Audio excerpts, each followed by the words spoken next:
Thank you and welcome to the OBICHI'STV. Welcome to this conversation. I'm excited to have you on board. I'm excited that you are listening to this conversation. I'm excited that you are able to come in contact with this video. Yes. So today, we're about to have one of the most important conversations we will have on this channel. Pay rapt attention to this.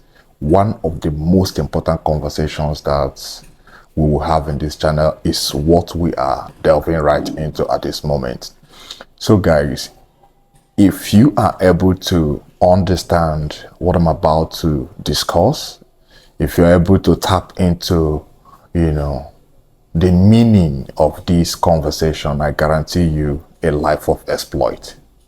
It's a guarantee that you will live out an enviable life, a life that is worthy of emulation. So it is a conversation on the concept of paradigm, on the concept of thoughts. We can loosely, understand paradigm to be thoughts, right? To be like perception, okay? So if you are able to pay rapt attention, maybe you can pick up your pen and paper, because this is going to be a very long conversation, and I'm asking you to be patient with me. Be patient with me and journey with me through this exercise. So guys, I'm with my note here. I made sure I have a note that will guide me on this conversation, because it's a very broad conversation. The concept of thoughts, the concept of paradigm shift is not an easy conversation. You notice in the beginning I said it is going to be one of the most important conversations we'll have in this channel. It's a conversation that if you're able to understand, I have to say these things repetitively. If you're able to understand, you are obviously going to live out a life of influence, a life of meaning. Yes, it is a conversation on thoughts, on paradigm shift. Everything begins with what we are thinking, and everything ends with what we thought. Did you just understand that? Yes. So if you are someone who is at a place where you have a lot of questions, but just, a few answers, questions in the direction of your reason for existence and your purpose and what you are here to contribute. Like, if you're in that phase, please pay rapt attention to this conversation, because everything will start with what we refer to as a paradigm shift. If you're able to, move your thoughts from a place where it is not, manifesting, where it is not giving you what you really want to manifest, then this is your conversation as well. If you are someone who is tired of the phase you are currently, and you also believe there is more you can possibly become, this is a conversation you need to pay rapt attention to. Yes. Now, in the process of editing this video before the upload will happen, I will include a few, snippets that will show you my own journey, for you to know that before I could get to where I am today, I had what I refer to as, or what I have been mentioning, I had that paradigm shift. Now, we will go into the conversation. First, what is paradigm shift? What are thoughts? Have you, in any manner or at any point in your life, decided to ask that question? What are thoughts? What does paradigm shift means? Hey, in the first place, thoughts are things. Did you just hear that? In the first place, hold on to that as a definition. You can hold on to it as a definition. Thoughts are things. Thoughts are things because they come to a place of tangibility. Thoughts are things because they come to a place of its material form. Yes, it does. So if you have not understood what thought is, what you are manifesting will still be confusing to you.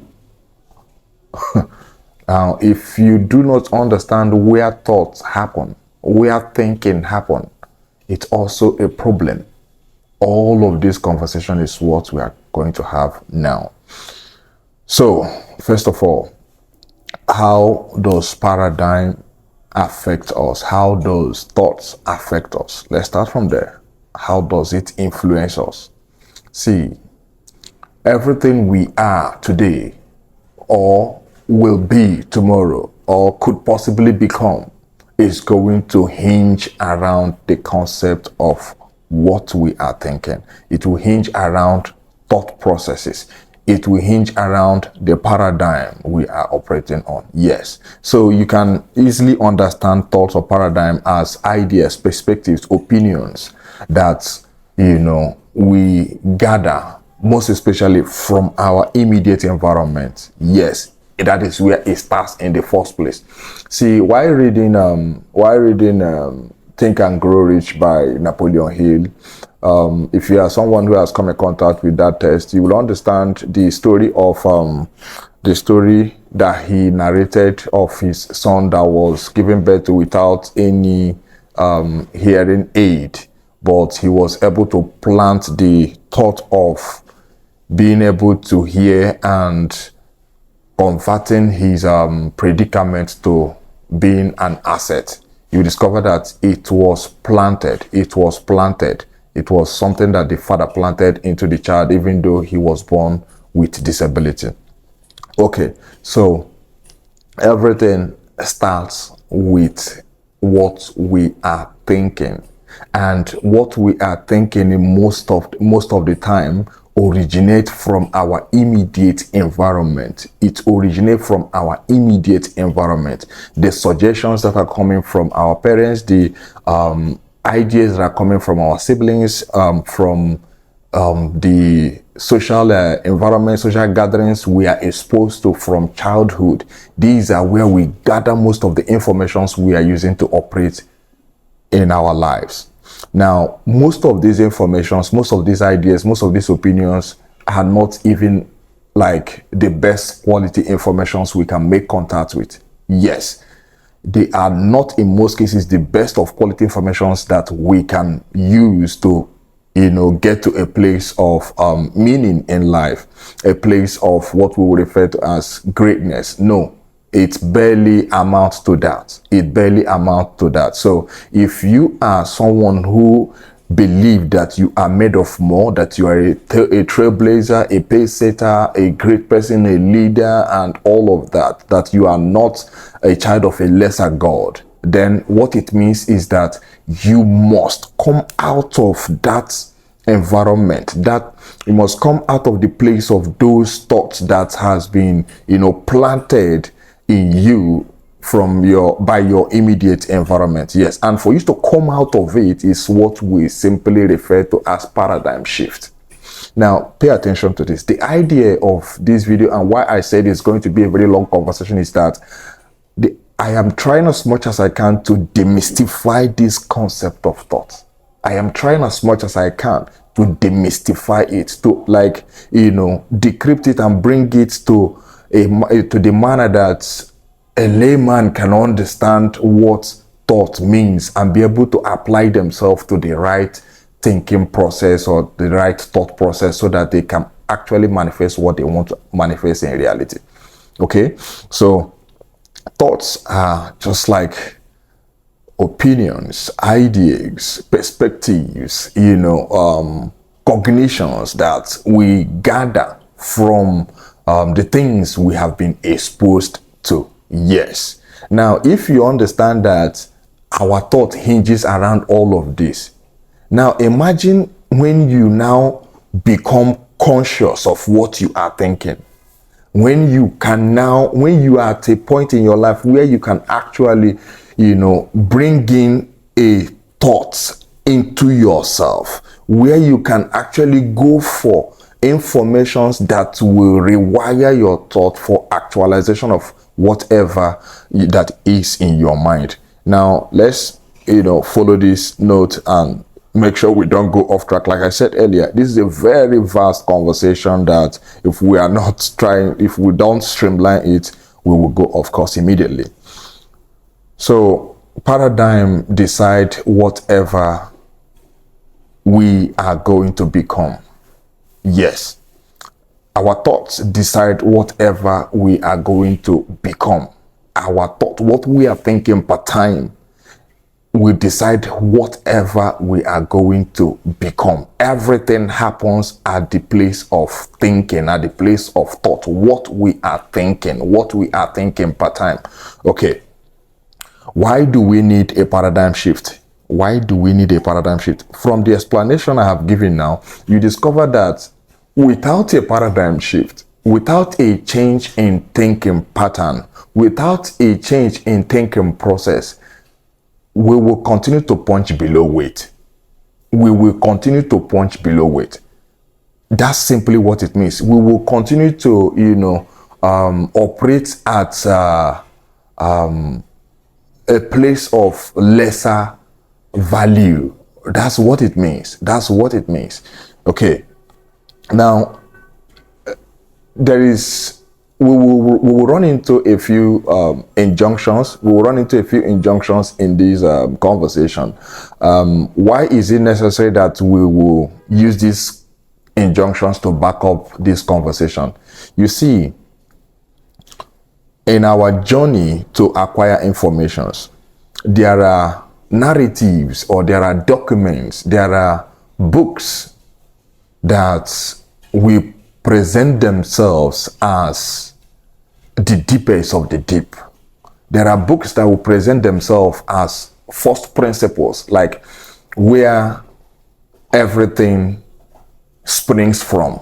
Okay, now one of the books that has presented itself as the realm of the deep, or as the deep, or as the depth of the depth, or the deep of the deep, or first principles, to me and to many of the master teachers I have been working with, is the Holy Bible. So most of the conversations we are going to have here will hinge on that same document. So injunctions will be coming that you can relate with, that you have already heard, or you may have heard before this conversation. Injunctions like, as a man thinketh, so is the man. As a man thinketh in his heart, so is the man. Now, did you hear? In his heart, so is the man. You need to understand the place thinking takes place. You need to understand the place thinking takes place. As a man thinketh in his heart, so is the man. So whatever we are thinking in our heart is what we will become. Now, there is an injunction. There's another injunction that came off like an instruction, or like a commandment. It's like he said, guard your heart with all diligence, for from the heart comes all issues of life. Okay. I'm gradually tilting into where these thoughts, or where this thinking actually happens, which is in the heart. Yes.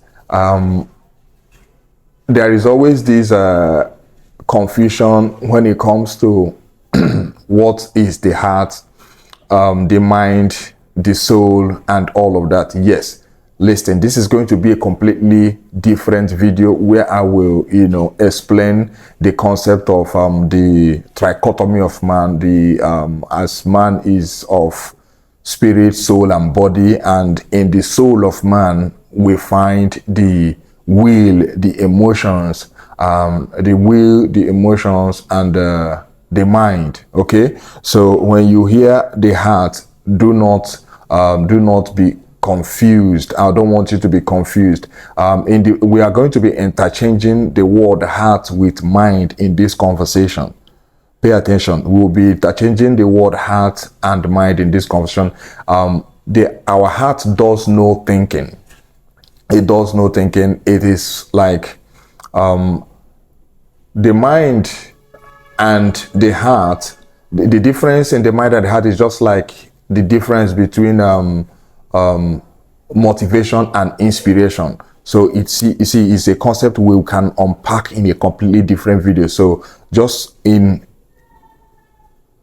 I want you to be able to understand that when I mention heart here, I can easily interchange it with the mind, because what we are speaking of is the concept of thinking, and which happens in the mind, in the realm of the mind. So we will stick to that for reason of this particular video.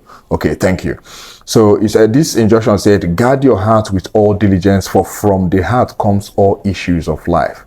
Everything is coming from our heart. Everything is coming from our heart. So if we are not careful, everything is coming from our mind. If we are not careful of what we, impress in it, what we will express is still going to be what we don't understand. So we might as well be conscious or careful of what we impress or of what we embody, so that we can, express or manifest something of meaning. Because what we take in is what we give out. As above, so below. Okay, so look at this. Speaking on this concept of guarding our heart with all diligence, for from the heart comes all issues of life. Another injunction comes very close that we will use to flesh out this entire concept now.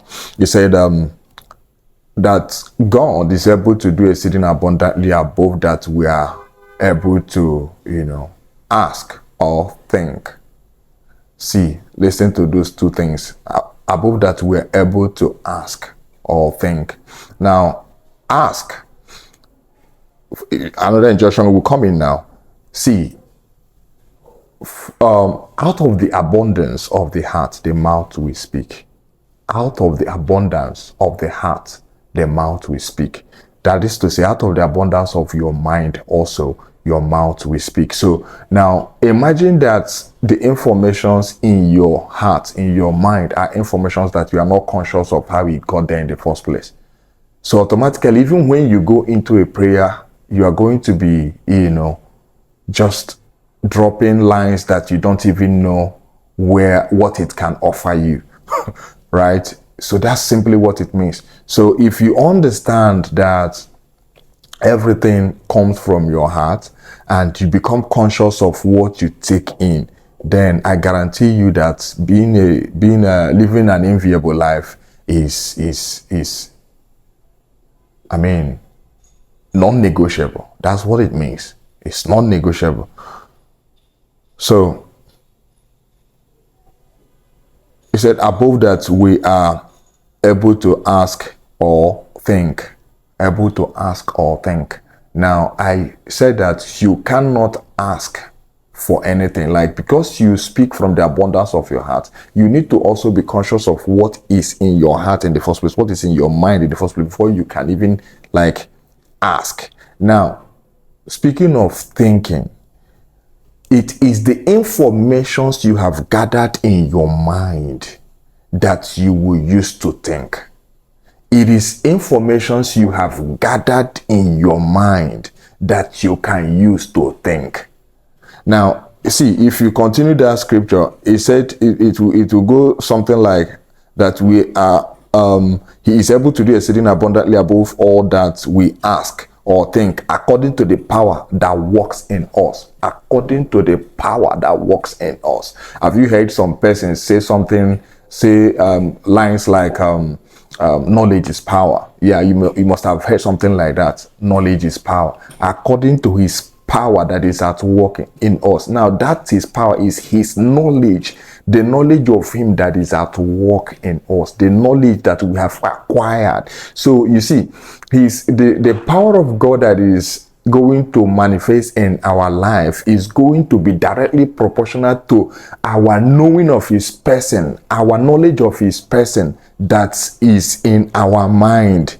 Now, it is from that knowledge of him that we can ask, that we can, think.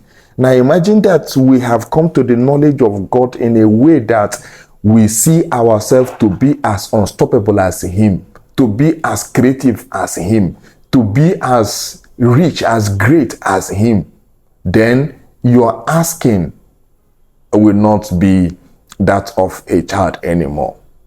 Your asking will not be that of, that doesn't hold water. And your manifestation, I mean, he is able to do exceeding abundantly above that we're able to ask. So it depends on the quality of what we are asking. It depends on our understanding of what we are asking and the person of God that we're asking. So everything would pay close attention. You discover that everything is going to hinge in the concept of the knowledge we have that will decide what we can think, what we can manifest, what we can become.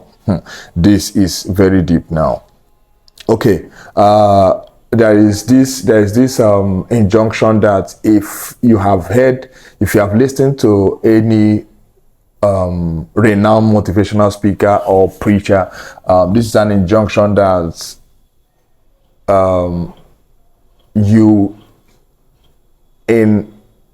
like when they are teaching, when a motivational speaker takes the stage, give it like 5 to 10 minutes, you do not hear this injunction, then you need to be careful of what you are doing in that environment. Be not conformed to this world, but be ye transformed by the renewal of your mind.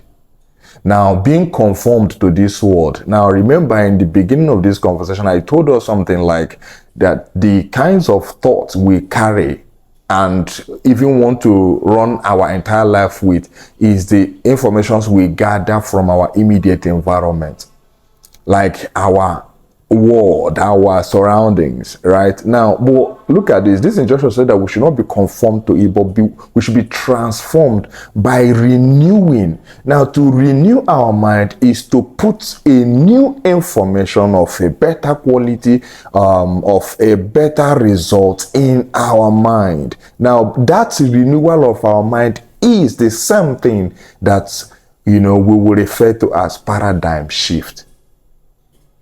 Change of thought process. That is all it means. That is all it means. When we teach in a religious environment, we hold on to this scripture, be not conformed to this world, but be ye transformed by renewal of your mind. We don't use the words like paradigm shift. We don't center on the words like thought process and the rest of it. No, we try to, streamline. We try to keep within what the theology has to offer us. But you need to understand that they are the same thing. Renewing your mind is the same as paradigm shift. Okay, so let's continue. Now, this I think we have kind of discussed where these thoughts take place. I've said it. These thoughts take place in our mind. And guys, speaking of the mind, we need to understand the two phases of the mind. There are no such thing as kinds of the mind. It's just like a phase. We have the conscious mind and the subconscious mind. The conscious mind is where the thinking happens, and whatever we are able to think and speculate at the conscious level, at the awareness level, and we continue to repeat it in our mind, we dwell on it, add emotion to it, automatically it settles in our subconscious mind, and whatever settles in our subconscious mind is what we become, is what we will continue to manifest. Whatever we continue to repeat in our thought process, whatever we continue to speculate on, discuss on, and all of that, at the end of the day, get into feelings around it or start getting emotional about these things we are thinking and all of that, my dear, it settles in the subconscious mind. And anything that enters there, we can also refer to the subconscious mind as the automatic mind. Anything that settles there is obviously coming to a place of manifestation. The subconscious mind does no thinking. It expresses whatever that settles inside of it.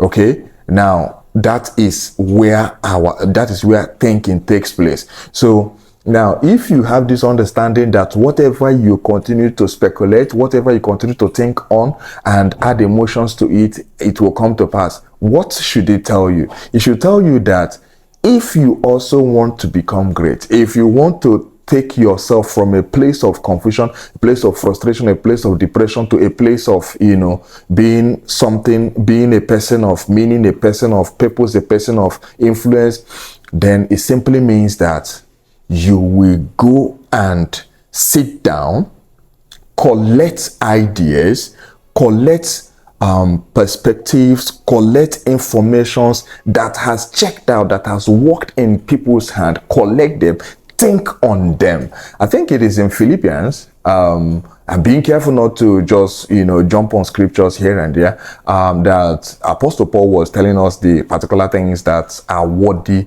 of our thinking. I think he said something like, if it be of, let me try to remember this injunction. My internet is okay. If it be of good, if it be of peace, and the rest of it, think on these things. There are, let me quickly do a research to catch up with that injunction, where Paul was giving us instructions on the things that we are supposed to give our attention to, the things that we are supposed to think on.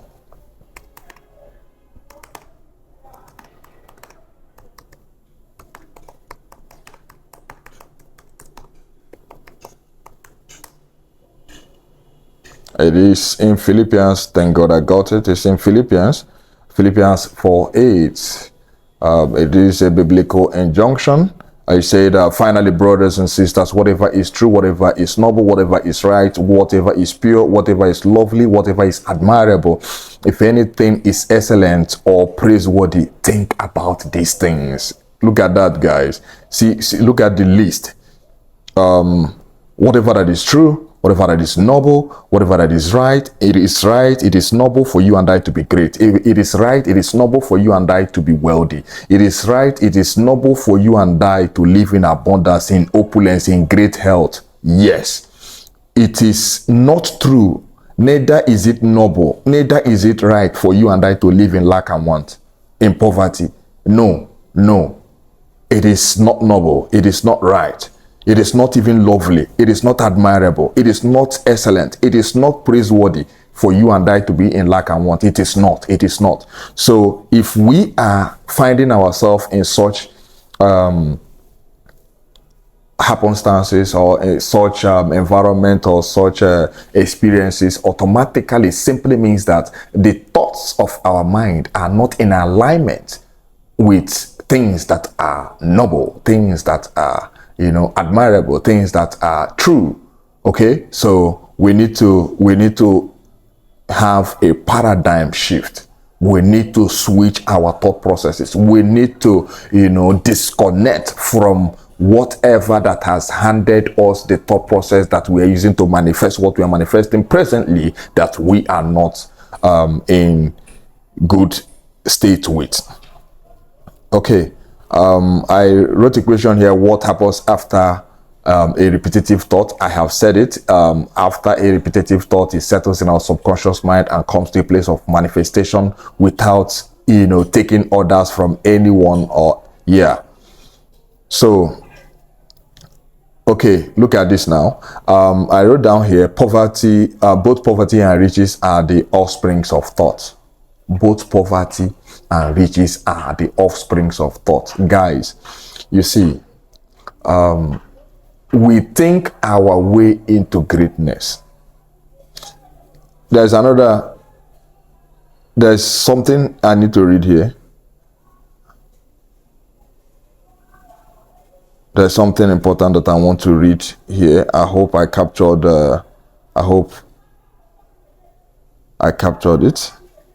Carries with ease. It's time of vibration.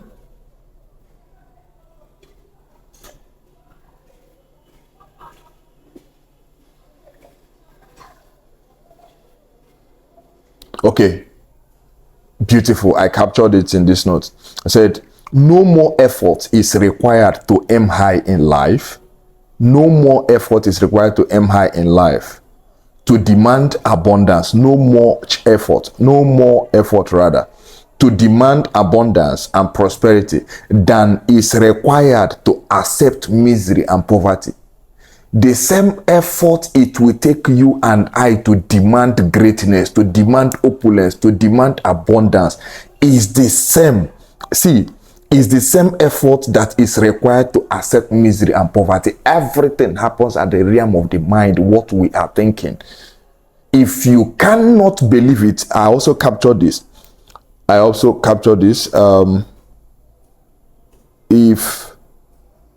If we cannot see great riches in our imaginations, we cannot see them in reality. That is in our account balance. If we cannot perceive ourselves or see ourselves to be great, to be rich, to be wealthy, if you cannot sit down and project and capture a picture of yourself being great, living in abundance, it simply means you cannot live in abundance, or you cannot become great. So you might as well understand this conversation and know the importance of you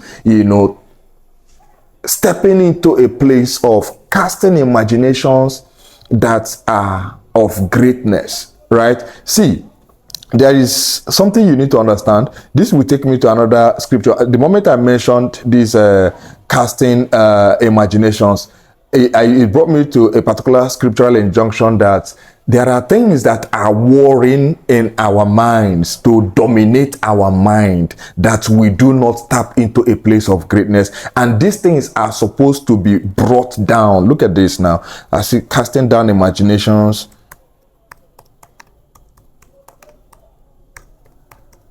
It's an injunction. It's an injunction. Yes, it's found in Corinthians, 2 Corinthians. It's casting down imagination and every high thing that exalted itself against the knowledge of God, and bringing into captivity every thought to the obedience of Christ. Liken the word, the name there, Christ, to be truth.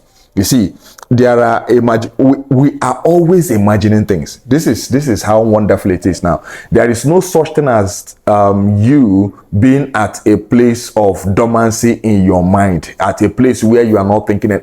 We are always thinking something. Something is always, now pay attention to this. Pay attention to this. Negative thoughts don't come like visitors. They don't come by invitations. Rather, they come like invaders. Negative thoughts come like they come like an invasion. You see how look at this. I think earlier this year, if I'm not mistaken, United States of America used their stealth bomber to penetrate Iran or Iraq, I think Iran, and they invaded their nuclear plant and obliterated their nuclear plant. Now, did you see, if you listen to the conversation around that invasion, it is something that happened without the knowledge of the country they invaded. Okay, now this is exactly how negative thoughts come on us. This is how the devil operates on us. He operates like invasion. He invades. Now, when he invades, he casts his own imaginations, and in most cases, what are his own imaginations? Misery, poverty, lack, want, pessimism, things not working, frustration, depression, confusion. These are his invasions. Now, what is the right thing to do? Listen to it. You must learn how to cast down those imaginations, and you cannot cast it down without informations, without counter words. There is antithesis to it. There is an opposite to it. What is the opposite to it? The positive words, the positive thoughts, the positive ideas, the ideas that have manifestations, the ideas that are working. These are the things that you can use to cast down those imaginations. It's not something that you can do out of whims, out of your own volition, or from nowhere you cast down imagination. No. You use something to counter something. You use something to counter something. So you must have the right information, like the most quality information, that when these invasions come on you, rewire your thought to those positive direction, that it will cast down the imaginations of the enemy and every other high things that will exalt itself above the knowledge of God. You get the point now? Now you have to bring those things into captivity.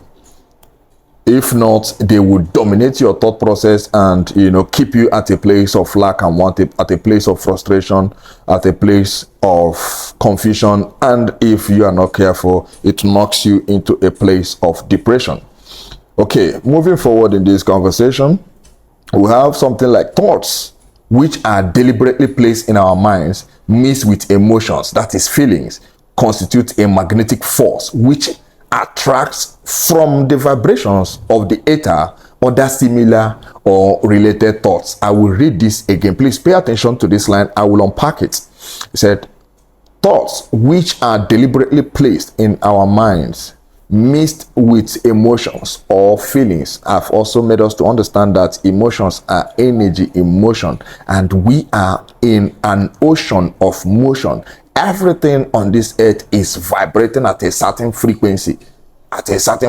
So if we are able to understand the energy we are operating per time and mix it with feelings, then it will constitute a magnetic force which attracts from the vibrations of the ether other similar or related thoughts. I use the word here, ether. I don't know if, I'm not sure I captured it. Ether is okay. Ether is is simply described as a great cosmic mass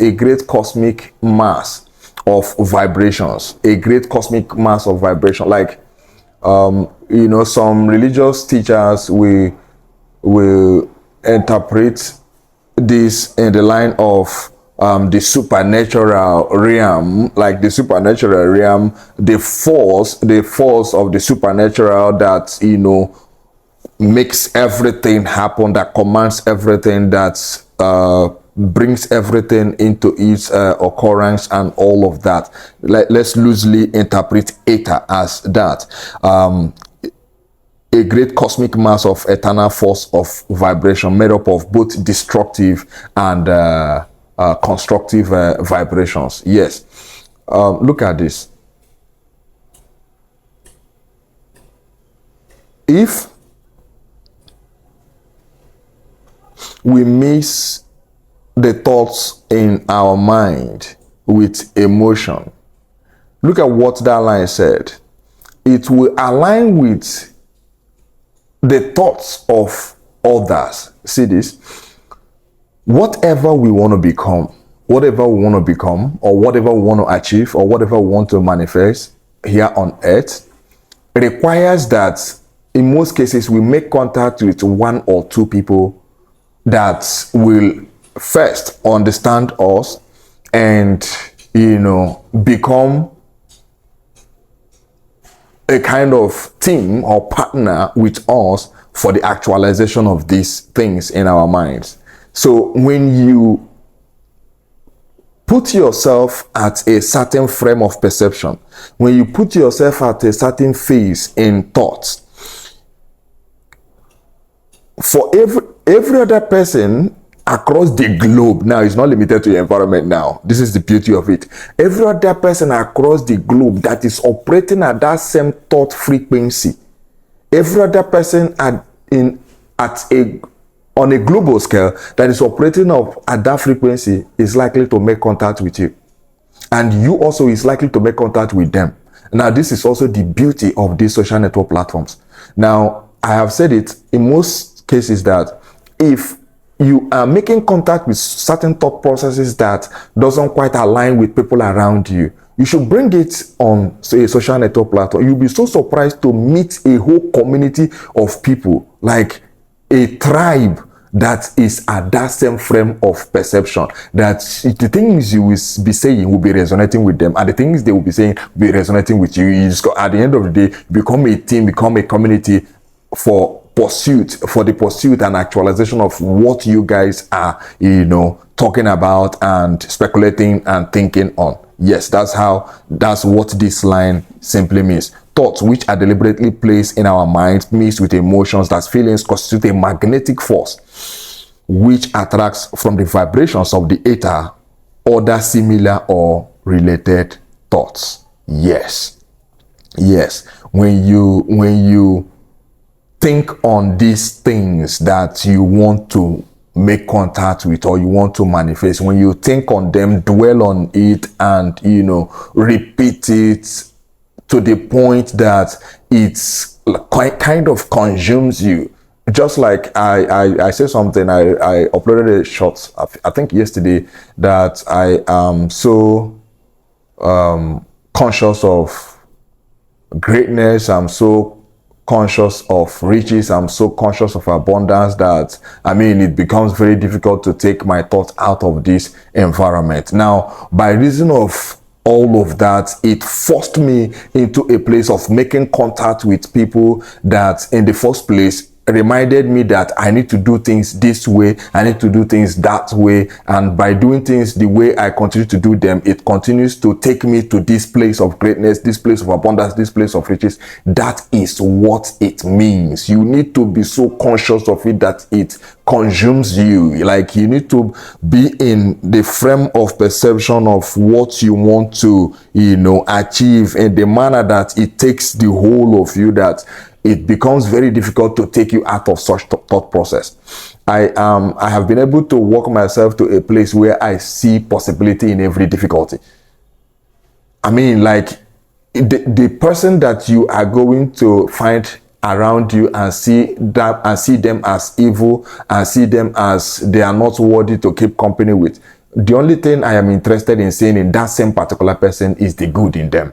Because I know deep down there is a wonderful soul in them, because we are all made in the image of God, right? No, it's possible that there is divinity in this person, and I am interested in that aspect of that person. For each and every one that you make contact with, we are a balance of positive and negative. We are a balance of evil and good. Yes. So for me, I'm interested in seeing the good.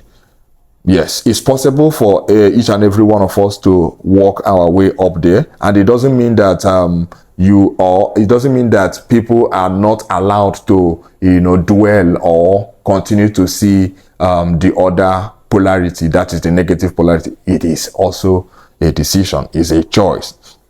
So guys, we are gradually coming to the end of this conversation. We are gradually coming to the end of these conversations. Okay, so this is a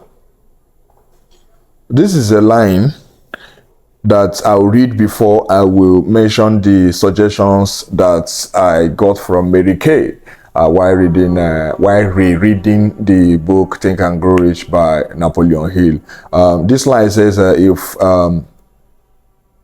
thoughts are powerful things when mixed with purpose, a burning desire for their translation into riches or other material things. I think I said this line in the first place. Thoughts are powerful things when mixed with purpose. If you are someone who has been listening to the videos I am uploading, you will understand how strongly I speak on the concept of purpose. How purpose decide everything we do. Even in this concept of thoughts, you need to also understand that you have to be a person that is intentional about fulfilling your purpose before you can even have a paradigm shift in the first place. You need to, like, the moment you have made contact with your purpose, it simply also means that your thought patterns has changed. People around you will begin to misunderstand you. If you are not even careful, you'll be perceived to be having some psychic issues. Yes, so thoughts are so powerful. They are powerful things when mixed with purpose and a burning desire for the translation into riches or other material things. Thoughts are very, very powerful things. If you are someone who can make claim to have discovered your purpose and you are on a wonderful thought process. I mean, you are thinking on things that are true, things that are noble, things that are right, things that are good, my dear brother, you are as unstoppable as, you know, the Spirit of God itself. So these are suggestions from Mary Kay for everyone out there who really want to come to a place of manifestation of greatness, manifestation of, you know, whatever they may have conceived in their mind that they are going to become. She says something like this: if you know the story of Mary Kay, if you don't know the story of Mary Kay, I think I will at this point recommend that you read the book Think and Grow Rich by Napoleon Hill. Remember the title of this book. Is important you understand, not just remember, understand the title of the book, Think and Grow Rich. It didn't say do this, it didn't say walk and grow rich, even though you still have to put in the work, because at this point I'm also working, right? Okay, say think and grow rich. Everything happens at the realm of thoughts that is in our mind. So these are what she said. She said, imagine yourself successful. If you're someone who really wants to, you know, tap into a great thought process for a great manifestation, you must learn how to imagine yourself to be successful. Because if you cannot see yourself or imagine yourself to be successful, you already know what the opposite of that means. Now, number 2 suggestion here is reflect on your past successes. See, for everyone, see, there is a way life comes in most cases before we gain dominance or stability. Life comes with a kind of ups and downs before you gain stability, because it is actually that stability that everyone is pursuing, because it is scriptural that the path of the just is like a shining light that shineth brighter and brighter unto the perfect day. So there is no such thing as bright today, dim tomorrow, bright today, dim tomorrow. No, there should be a place of stability where you no longer go to a dim light. Now, but if you are yet to gain that stability, a place of dominance now, you should always, you know, reflect on the times that you had success that, you know, is tangible and reasonable. Always reflect on those. If you can always juggle your mind around those, you will be able to, you know, connect to the same frequency that brought you those success that you can, you know, recall. And from there, you take height. Now, the third one now is set definite goals. Yes, this is so powerful. This is so powerful. Sometimes we communicate our goals and people around us hear it and it doesn't make sense to them. It doesn't make sense to them. I am here today by reason of setting definite goals. Goals like by so and so time I'm going to be married. By so and so time I'm going to do this. By so I have set the goal of when we are going to pack into our own house, no longer apartment building, no longer paying rent. We have set that goal. We have kept that aside and we are working towards it. You have to be able to set definite goals. You notice that this conversation that I'm having here is always hinging on one particular book, Think and Grow Rich, Think and Grow Rich. If you read that book, I think in the second chapter or so, it will give you instructions on how to, you know, set your goals and how to pursue it. How to set your goals, how to repeat it in your mind until it settles in your subconscious mind that it can come to a place of manifestation. So you must be able to set definite goals. This setting of these definite goals reminds me of something that happened at a point in my early days where the amount I wrote, because it's so funny that I also encountered it. I think one of the person that brought me to a place of setting definite goals and writing things with and being definite. What's the right word? I'm losing the right lexicon there. with its exactness. One of the person that taught me that is David Yonggi-Cho.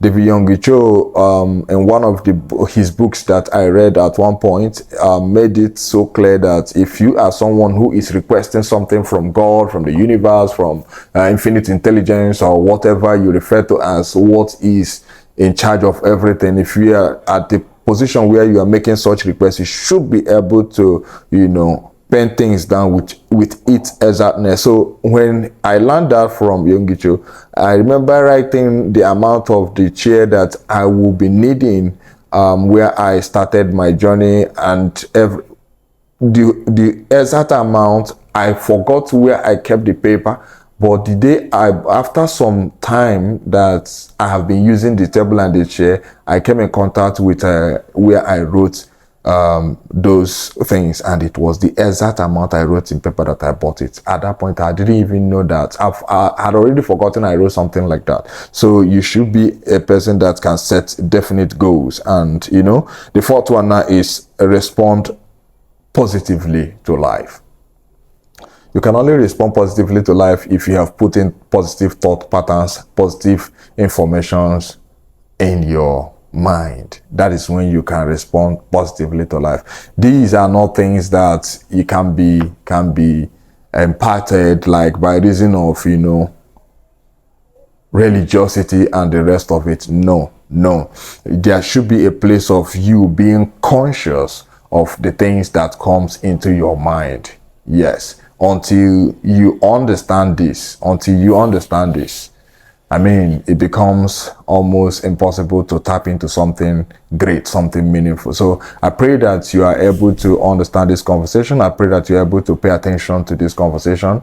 And if you did, please let me know what you made out of it in the comment section. And also do well to like this video. Share it to people around you. It is those activities that will be helping us reach a global audience. It is those activities that will help us reach our goal of hitting 3 million subscribers in this OBICHIS TV. Yes, it is a goal, and you and I are going to make it possible. We'll be showing up, and we believe that you will be available to hear what we have to say. And we also believe that these these conversations that we're having can bring you to a place of meaning, just like it is doing for us. Thank you so much for participating. Thank you for you know, listening to the end. I appreciate your participation and engagement. Do have a wonderful time. God bless you.